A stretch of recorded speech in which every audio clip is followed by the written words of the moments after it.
All right, so in our last episode, well, last episode in the series at least, we took this thing from a pile of aluminum parts and built one boat hull. So this is the Jetstream 7-foot kit. I don't think they have a name for it yet. Maybe they do by the time you see this. I don't know. We got this thing all tacked up. We faced plenty of problems along the way, but we got it done. So now that it's all kind of tacked together and looks like a boat, it's time to make it work like a boat. To do that, we need a drivetrain, which I don't even know if that's the proper term. So this is a boat train. We need the boat train, the float train, whatever. So let's go look at our donor. So tucked away back here behind my garage, we have our donor. It's not that little guy. It's this guy. This is a Yamaha Wave Raider. I think this is like a late 90s, early 2000s machine. Not really a special machine in any way. I don't think they're very desirable. This one is the perfect donor for me because it had the engine I wanted, and most importantly, it's got a nice little hole in its hull, making it useless as a jet ski. They tried to repair it with like flex foam and flex seal and all that jazz. Apparently it still leaks, but that doesn't matter to me. The only thing that really matters to me is all its parts and pieces and what is under its hood.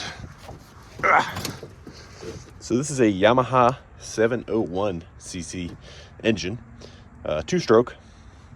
Has a pre-mix setup on it. We're going to delete that and just make our own mix because, I don't know, never really trusted those systems. So this is a nice little motor packaged in. I think these are somewhere around 80 horsepower. I think you can pretty easily get them up to closer to 100, I believe. I don't know. I paid $200 for this thing this summer when I was buying some Honda Odyssey parts. I just happened to see it in the guy's barn and asked about it, and it worked out perfect. I've been looking for one of these for a while. Now, I got a killer deal on this thing because of the hole.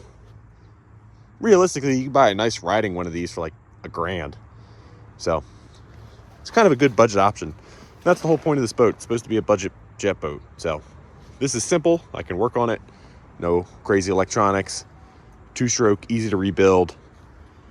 This should fit the bill perfectly for me. It's a little bit lower on the horsepower range compared to some people, but for me, I think it'll be plenty. 80 horsepower in a 7-foot boat that's made of aluminum should make this thing scoot along pretty good. So I need to find something to drag this big heavy thing to the front of my garage so I can go ahead and start stripping parts and pieces out of it, I guess. All right, so our tugger of choice today is the Mini Jeep. Kind of comes full circle because we built this thing last year on the channel, pretty much exactly the same time last winter. This thing was just a steel body on a frame. It wasn't quite 4-wheel drive yet, which it's still not really because I don't have the chain hooked up for 4x4, which would be really useful today since it's snowy. The snow should help us drag this thing, but traction-wise, the Mini Jeep might be a little tough. So we rigged up only the finest straps, and then we got a better strap, but a worse tow point. All right, attempt 3, we've got it going through the hole in the front there. We also did what we probably should have done 3 attempts ago and wiggled the ski back and forth to break it free from the earth. So now we're gonna make a much slower approach at this, I think.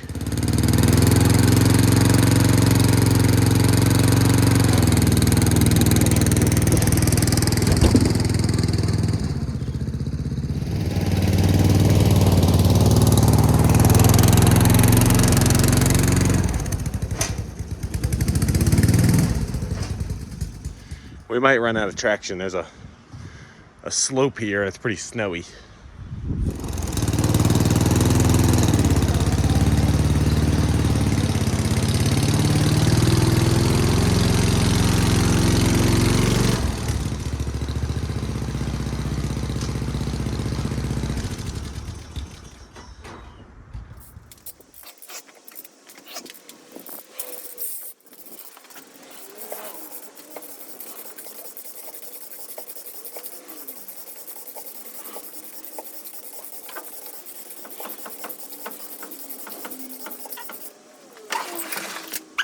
All right, I think this position should work well. Probably should have been more careful. That's actually in good shape. I'm gonna try and sell it. Now, we're close enough to tools to disassemble this thing. And more importantly, we're close enough to this crane to winch this little baby out of here. Now this is gonna be interesting because I've never worked on a jet ski, not once. Actually, I've helped my buddy Ryan crane out a jet ski motor out of his Super Jet. I think it's a Super Jet. Little stand-up dude. So I've been sort of around him, but I haven't worked on it myself. So this will be interesting. All right, so we have the jankiest electrical system setup possible because I want to try and start this thing once before I tear it apart.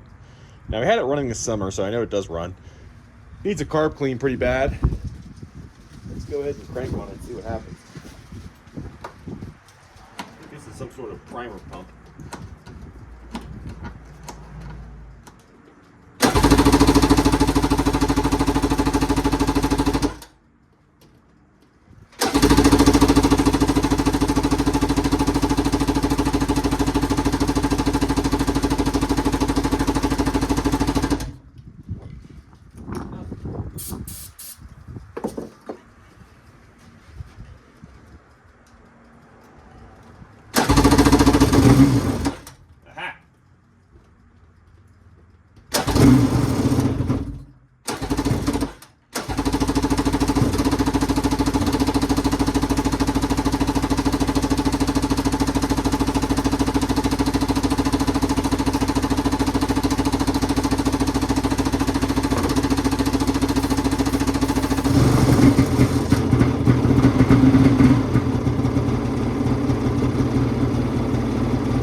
It's cold today. It's like below 20 degrees, so. All right, so it still runs. There's no reason to make it run any longer on a cold day like this. I know all the electronics still function. Everything functions, so we're taking apart a functioning ski, and hopefully it'll then be functioning again when we put it back in the boat. All right, let's start disassembling it now.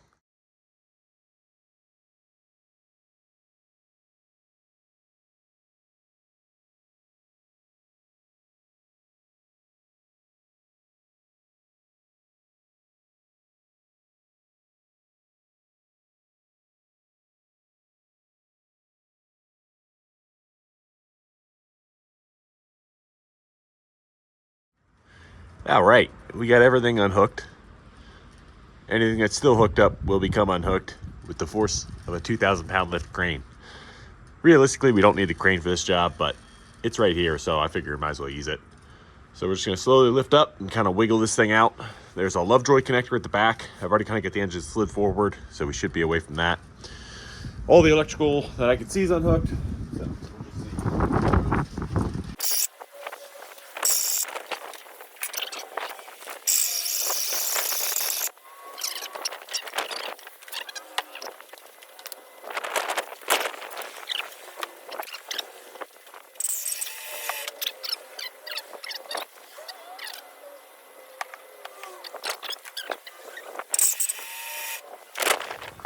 So we got her hanging up here. Twin carbs.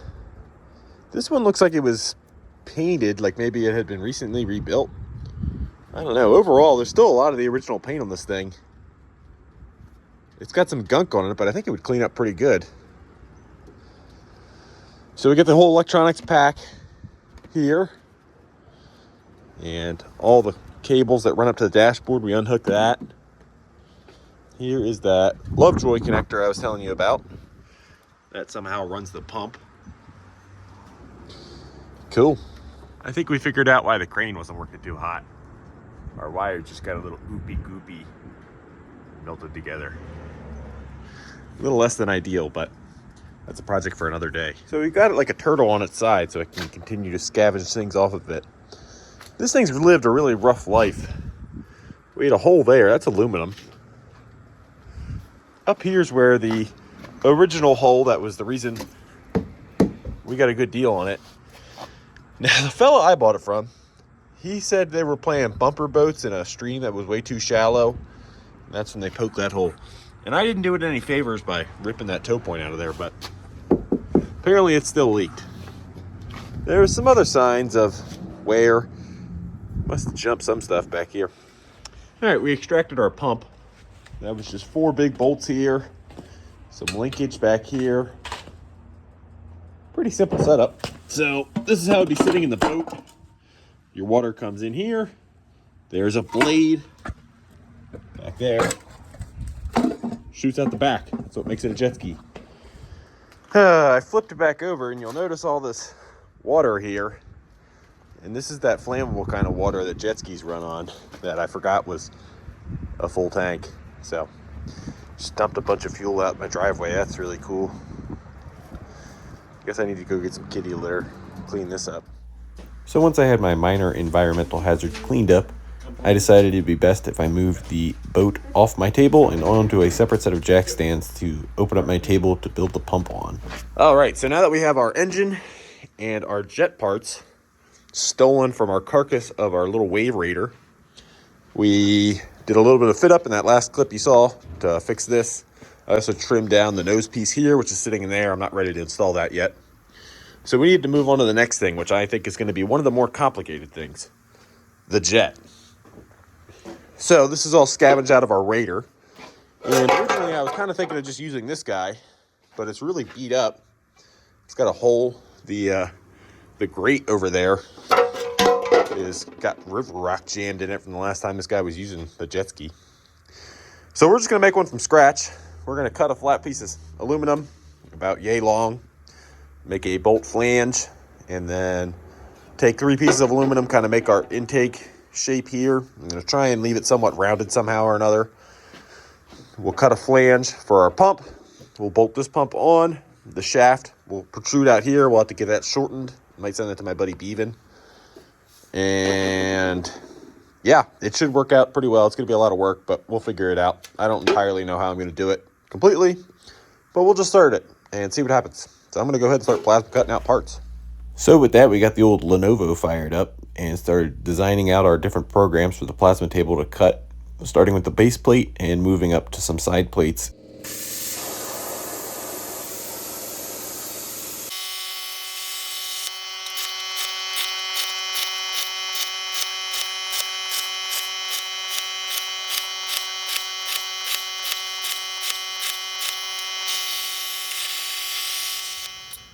All right, so we got a bunch of pieces cut out, and we made this.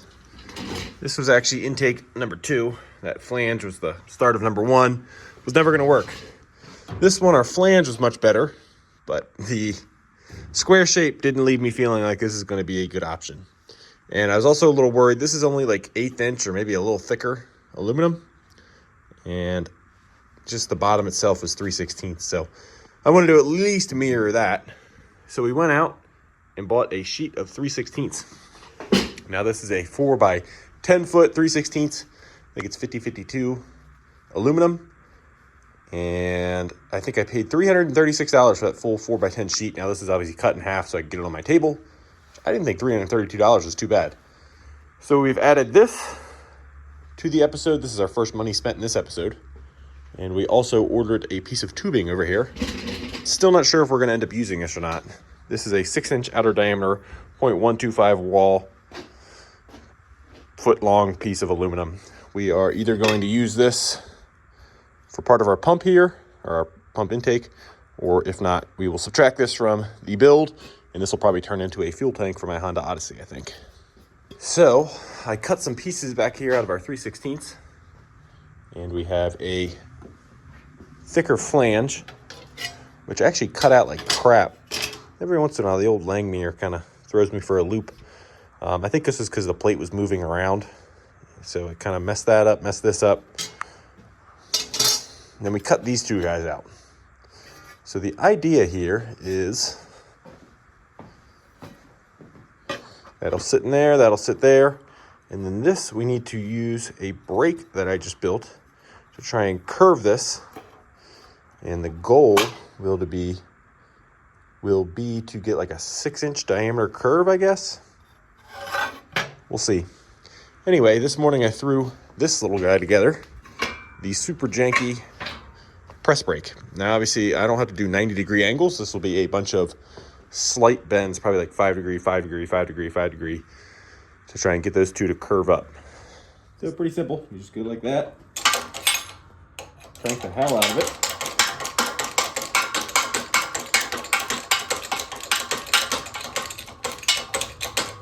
Usually you don't let it go all the way to the top, but I guess I did it in the last one.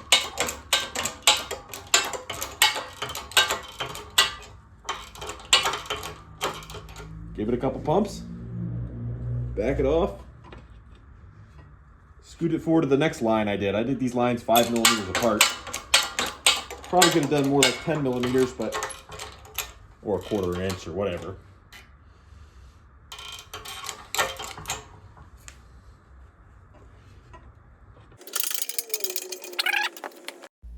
So surprisingly, for how quickly I put this little thing together, it worked really well. The biggest issue I faced was the unevenness of my bends, and I was often overbending parts, which is pretty much just my fault. I should have kept better track of what I was doing, but really, for having $0 invested into this press brake, it worked great.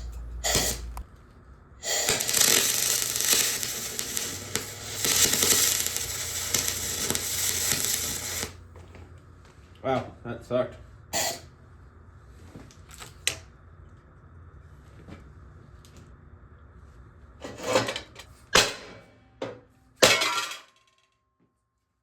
Not really what I meant to do, but... Well, that sort of looks like an intake, I think. So obviously there'll be a cap plate here. It's far from perfect. Far from perfect. Our little brake here did okay, but it started getting kind of uneven at the end, and only having a center point made it really uneven. This side was our second side. It turned out like perfect. This side's pretty mangled. I'm gonna try and do some more hammering now that I have this top seam kind of more in place, and see if we can't get that a little bit more even, but in reality, I don't think it actually matters. It's just aesthetics at this point. So we're actually gonna trim our intake off right here, and that is because we are gonna patch in a replacement piece out of this. Now, it will be hard to see until it's in the boat, but that is because this intake flange thing, our bottom hole would be completely covered up and we wouldn't be able to bolt our pump on. Whereas with this guy, we should have no problem. So we'll trim this off, and then I might try and press this down again when I tack this on. So we tack it to this shape and it kind of holds this 6-inch diameter. And then we just got to build a fill plate at the bottom. So I'm going to get to cutting, and then we'll figure out how to attach this guy and shorten it.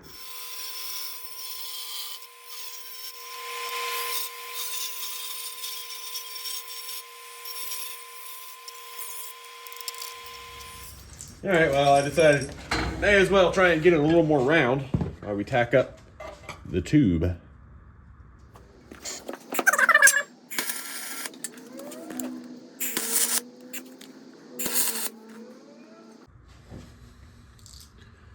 All right, now is it gonna blow my tacks apart when I undo it? Not really. Cool. So after we got our intake mated to this tube, we also tacked on the flange. I don't think I showed you guys tacking this on either. I just set this guy up here. I don't know what it's called. It's like an extension of the transom, basically. Tack that at the bottom. It's set at a very slight, like 2-degree angle down, which I think will be good. That'll shoot our engine up a little bit in the front, but not too much. And yeah. So with our pump location figured out and the angle of the dangle set just right, we set to plasma cutting out our guide that I set against the back of the transom extension here. And I used that actually to plasma cut out a nice hole and then die grind it around it so that our pump could fit in there nice and snug. All right, big moment here. I'm so excited I'm not even taking my respirator off. Heck yeah, look at that. That is so cool looking. I think for the rest of the night, I'm just going to stare at this thing for a little while and then go take a little nap. We'll hit it again tomorrow. So the next morning, we hop right on the plasma table and cut out our top plate of our intake, which I'm not going to show much of because we ended up having to redo it due to a shaft length error I made. All right, I guess we'll go ahead and cut another plate out, set that in there and use it to mark out our hole. And that other plate will end up getting bolted to the bottom and we'll have our grate on it. So here our plasma was actually letting us down a little bit. As you'll see, I had to recut this a few times. Took a few tries, but we ended up getting it.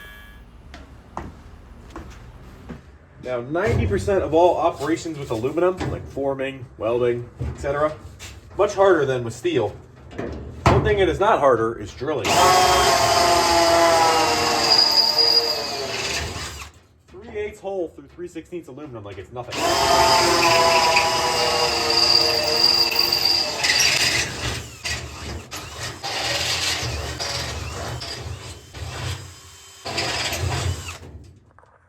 All right, well, I was attempting to flip it over.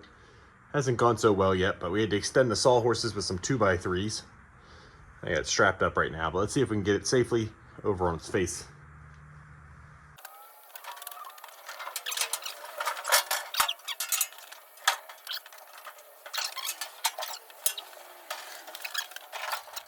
All right, now that we got it flipped over, let's cut out our hole.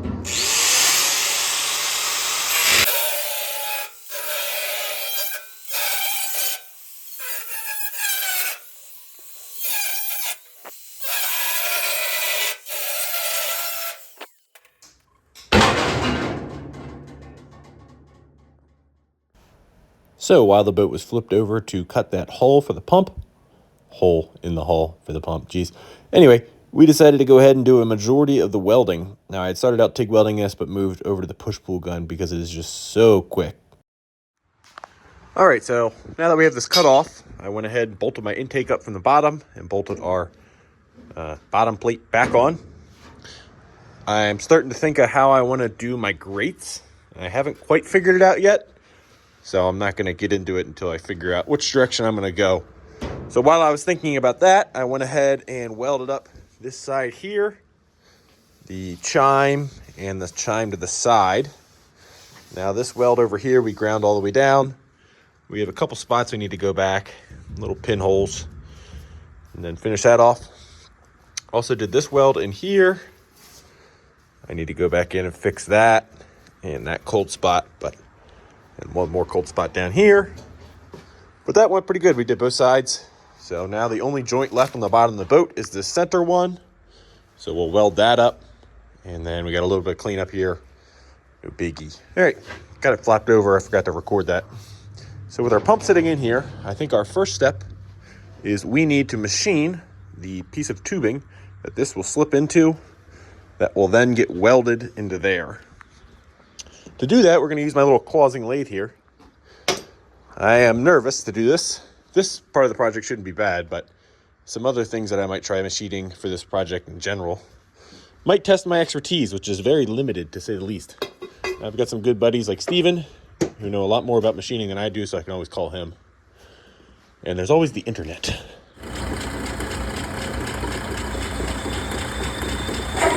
All right, to start our machining off, we're going to bore out the center of this to about 1.5 inches deep. It ends up needing to be like 1.665 diameter, I think. So I'm starting out with a drill bit. And then we'll end up going with a boring bar. Alright, well, I was trying to be a bozo and not use any lube because I want to weld this later and I don't want lubricant on a part that I'm welding, but there's no avoiding it.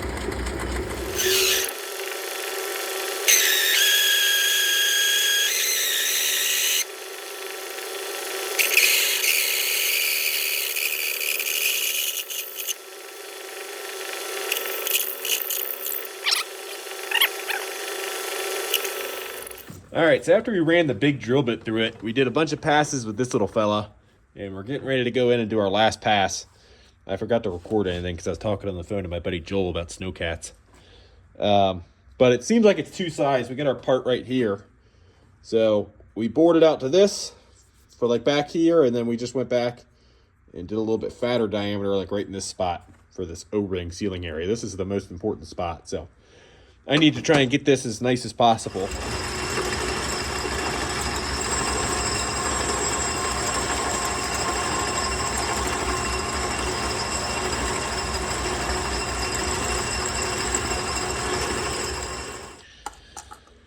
And we should be good. Oh, that is a nice fit. Now that feels so nice because there's an O-ring in there. Oh, but that feels good. Nice. All right. All right, so we ended up just cutting it the rest of the way with the little porta band over there, and then I faced it off, which turned out really nice. And here's our inside. So there's that first lip, and then our smaller diameter. Then this hole back here is I'm probably going to open this up again, but right now our shaft does fit through here, and I'm going to kind of use this as our alignment. So let's go ahead and look at the intake and start figuring out that side. All right, we got our piece snugly on our pillow block, but we have an issue. I was hoping that would slide all the way into here. It does not, because this big triangle piece, which is part of our pillow block setup here, contacts the pump. So that's a little bit of a problem. I think I know how to fix that though. But in reality, I'm going to wait to fix that until I shorten my drive shaft in here. So you'll see I've written out some notes here. So we're going to cut the last 4 inches of the shaft off. We're going to keep that. And then we're going to cut here and then weld that back in place. And in theory, that should be pretty good for where this fella wants to end up, and then more importantly, where that sits. This is also going to need to be shortened so that we have the most amount of space in here possible for our engine. So I thought about it a lot. I'll probably mess it up no matter what, so I want to just get going anyway. We already messed up one machining project. Might as well mess up 2 of them.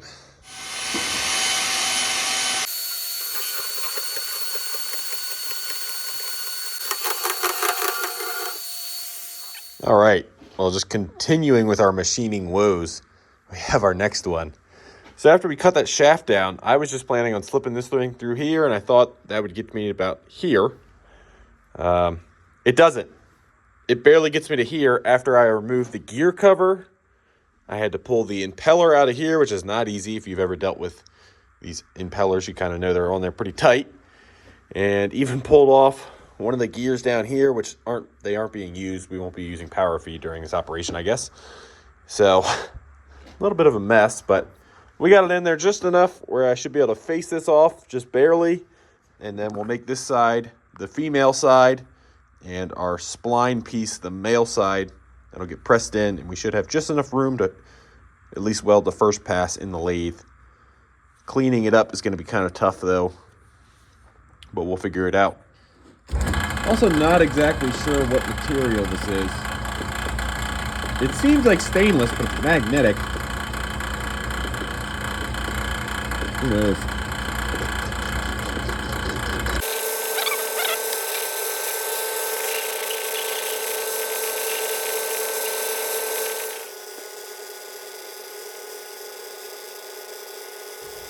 So to better align my shafts, I decided to do kind of a male and female side. So here you can see me drilling out the female side. I think I went like 1.75 inches deep or so. And then here you can see me machining the male side of the press fit. All right, I think that was our last 20 thousandths pass, which I'm surprised this thing can take out of stainless. And I have a pretty dang good surface finish going right now, I believe. Probably not for you real machinists, but for me in my garage at 9 p.m. on a Thursday, I think I'll take that. Let's see what our, thanks again to Beaven for our gigantic calipers, which are actually kind of a pain because they're so big, but also convenient because they're so big. All right, we're ringing right in here at 410 thousandths. All right, let's see if it'll slip fit together. Oh, it's nice and tight. That's what I'm looking for. I think we'll be able to get it together. But I want to do some preparations before I jam it, you know. So I had to go back in and clean it up a little bit, but we did end up getting it together, which is sweet. And it seems like even our length is pretty good. I didn't know if I was going to have to go back in and shorten it up again. So now we need to shorten out the other shaft, the female spline shaft here with the Lovejoy connector. All right, so sadly, this fella is hollow. It's also too big of a diameter to go into the spindle at all. So we had to grab it right on the outside here, which sucks because that is a machine shaft that matters. I center drilled this end down here, and we have my live center in it. So that should hold it relatively straight, but not perfect by any means. We're gonna go ahead and use my parting tool here, cut it right here, and then we'll end up cutting this off down here. Somehow or another facing that off. I don't know how I'm going to do that. I don't know. We'll figure that out. I gotta figure out a way to grab this thing. So I was originally planning on cutting this shaft down and then butting it together in the lathe and TIG welding it. I don't bother showing it because I ended up changing my mind and found a much better way to do it at the end of the video.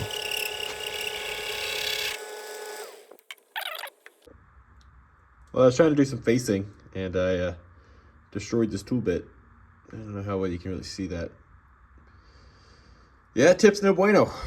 So with our lathe spinning nicely with that shaft, I decided it's about time we sling a motor into this thing and check to make sure that shaft is correct before we weld it up. So we have our Yamaha 701 chilling on the table over here. There's really no good way to do this. I got it right under the beam of my garage, which I supported a little extra just in case, since we're using it as a come along. This thing's really not that heavy. It's just kind of awkward. And then we got a chain fall. So I guess we'll see how this goes. I think my back's gonna hurt. I'm gonna try and sling this up by hand into there, and then we'll just hang it from that while we're setting up our mounts.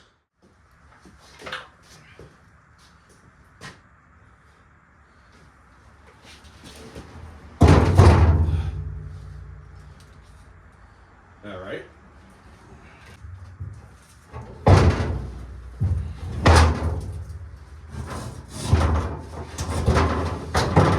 Ooh, okay. I'll take that. All right, we have the engine sitting in here, and we have our incredible rigging job going on here. Now, you might think I'm being quite extra with these supports, and the reason I was worried about that is because apparently the previous owner of this house had a center support pole in here, and he removed it because it was in his way, which is not how you really should treat buildings. So, I don't know, better safe than sorry. This engine's only like 100 pounds, but I really don't want a roof falling in on me.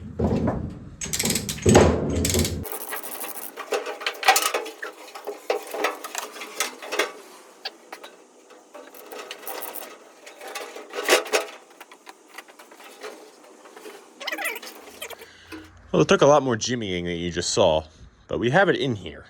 And I moved the bulkhead a lot further forward than it's supposed to be just to make it easy to get it in. Whew, sorry. Just ate like 4 deviled eggs and they're coming back to get me. Anyway, I lost my train of thought with that one. So I think the engine would fit like this, and I think we can get the bulkhead back to where it needs to be. But then the engine is going to be super tight to the back of the bulkhead, and really there's just like a lot of wasted space back here. So performance-wise, maintenance-wise, I think it's just a lot better if we can get that engine further back. Now we shortened up this shaft as much as I dare. The only other option we have is to go back in and cut that long shaft, which is no big deal because I haven't welded that up yet. It would just be a matter of facing off the one end of the shaft and drilling a bigger bore. So that's cool. But the reason we had to stop there was because, if you remember, our carrier bearing thing hits the top of the intake. So we either need to get a different carrier bearing, which I don't know if they exist because that's not just a bearing, it's a bearing and the water seal. So I think we'll have to stick with that. So that means we need to change our intake, which isn't the end of the world, but not ideal because I thought I had it done. So basically what we need to do is, that's slightly curved, and I'll probably just go ahead and pull it out of there and show you what I want to do. All right, so to fix this, we have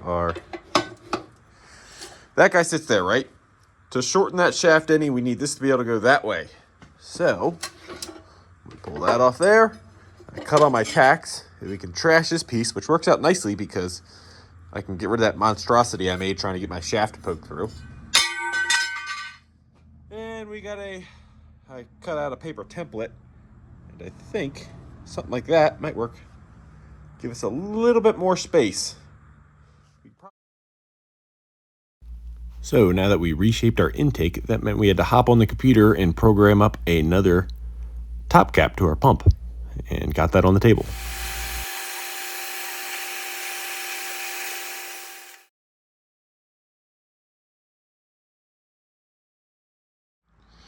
All right, we got it all together now, and we gained a lot of space. So we should be able to shorten that up to about there. So that's, at least 12 inches. Anyway, Our hole here is still not perfect. That looks a lot better than the other one, but I think what I'll end up doing here is building a flange. This will get welded to the flange and then kind of just box that off. So that would mount this. And then I think we'll do a secondary flange that'll hold this guy, our carrier bearing. That'll also be welded to the outside.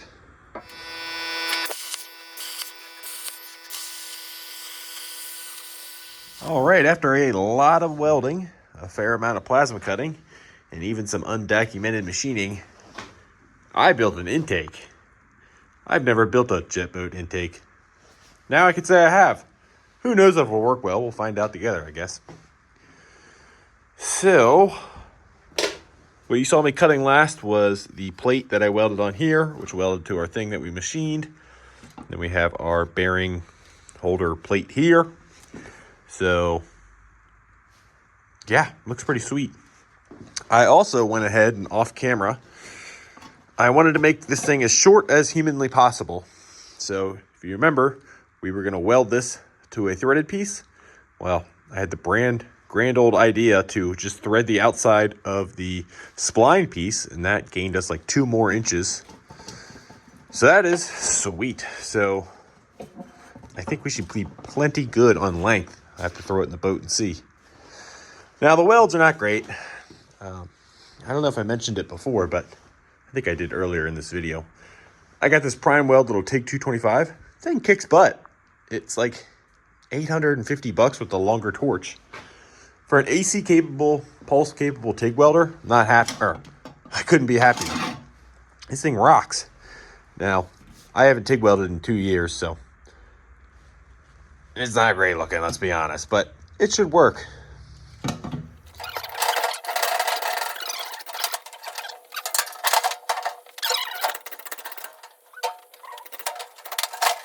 Super shorty shaft, this guy. Makes it a lot easier to get the motor down in there without that in place. Push the motor forward. All right, for the grand reveal. So this thing's got to be shifted back, I don't know, several inches between what we did to the pump and that little bit of machining I did on the female spline piece. And it's just not quite enough. It's close enough, we're going to be.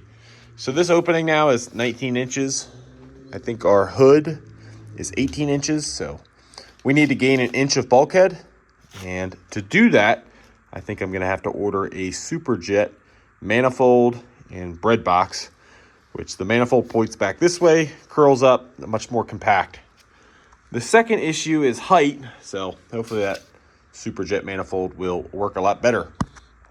But placement-wise, clearance-wise on everything other than the exhaust, and really, if it wasn't for the height, I would just notch this out and make it work. But the height, we can't really do anything about that without cutting our hood up, and I don't want to do that. We got our cool little pump sitting down in here. That thing looks sweet. I just had to throw all the back panels on. We got our swim deck. I find it very funny they call it a swim deck. I don't think my dog could swim off that thing. We got the tail housing of our pump on and our sponsons. Man, does that thing look sweet. All right, now I'm actually going to bed. Engines out of here again. Well, sort of. It's kind of dirty dangling above the boat. So those are our original Yamaha mounts. I think we should be able to use those. So I pulled the engine up, unhooked it, and got the bulkhead way up so that we could drag our stringers out of here, because the plan is, these are factory Yamaha spacers. They used to have 2 little nubs that went down in the hole. I ground those off. So these spacers should work just perfect for us. So basically the mount and the spacer will be through bolted, and I need to be able to get to the bottom. And I really pondered on this. I considered welding these and the mounts right to here, but this is some sort of cast aluminum, I think, so that would have been no fun.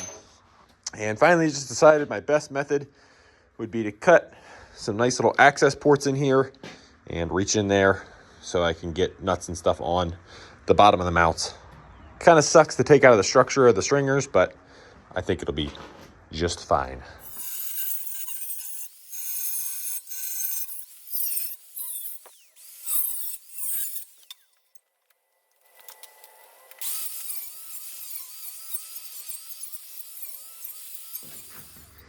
All right, our stringers are back in. So I played around with them a bunch, trying to get them as flush as possible to this tail panel. This one's still a little off.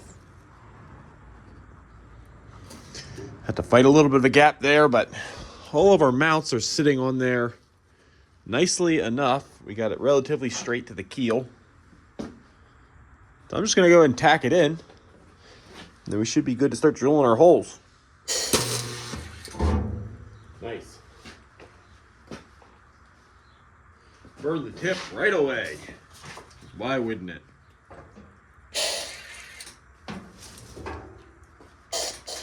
Yeah. What is your problem now? Attempt 3 at making a simple tack. Let's see if Patrick is successful. Probably not.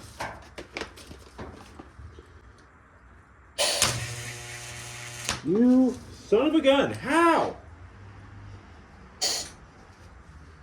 I hate spool guns. I hate them. I'm going to TIG weld this whole thing out. Well, I had to shut the camera off because there was a fair amount of cuss words directed towards Miller and their 1990s push-pull gun aluminum technology, but we did in fact get it tacked in here. So we've got the motor kind of loosely set in here, just so there's some weight on the mounts, and we'll go ahead and drill them. Looks like our coupler,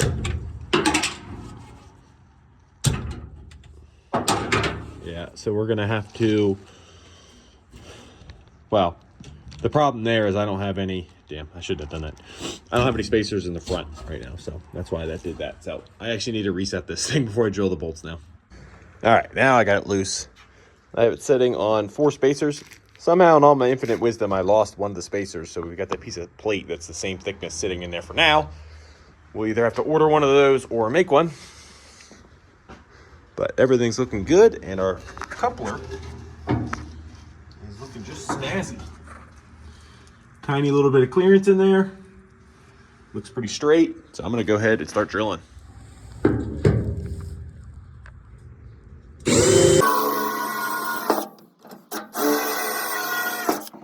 All right, so as you saw, I drilled some kind of just small marking holes, and then I actually pulled the motor back up one more time and then drilled out all the rest of the holes.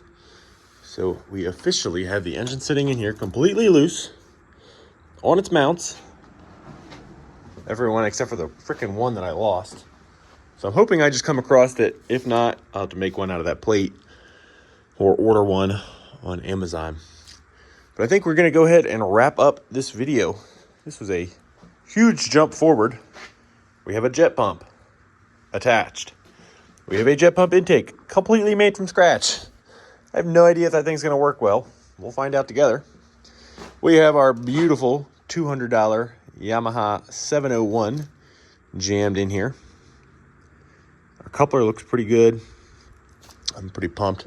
Looks like our bulkhead, we are gonna have to go ahead and order that exhaust, which leads me into the next episode. We will get our exhaust figured out. Fuel tank, battery mount.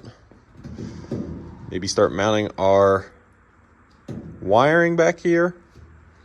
Kind of get this thing ready to run, because I'm planning on making this just a 4-part series from nothing till mostly finished, or at least in the water. So I'm pretty pumped. Not that expensive of an episode. We had the $330 from the 3/16 plate. I estimate we'll only probably use about half that plate on this build. We also had about $45 in tubing, which I still have a huge chunk. We only used like a quarter of that, so about $10. So that's like $160 that we actually really spent on this thing in this episode. So if you add that on to the, really we spent $2,200 on it last episode. I was estimating probably with consumables and everything else, I don't know. I would say in total so far, we're about $2,500 to $2,600 to get it to this point. Now, I said it last episode that the next episode was going to be expensive, but the next one really probably, well, I don't know. Fuel tank, we already have the aluminum. That should be cheap. Battery mount, that should be really cheap. So actually, next episode might be really cheap. It'll be the last one where we get all the steering cables, throttle cables, steering wheel, all that jazz. I will need to buy the exhaust next episode, so $2,600, and you could have a boat that looks like this with a motor sitting in it. Oh, that's the other thing. $200 for the motor. We got to account for that. So $2,800. My bad. Anyway, pretty dang cheap so far, and I hope it stays that way. And if you want to find out if it does stay as a cheap build, you're going to have to go ahead and subscribe and keep an eye out for the next one, which will hopefully only be a week or two. So thank you guys for watching, and I will check you on the next video. I will see you on the next video. Jeez, oh Pete's. One last final shot of that pump. That thing is sweet.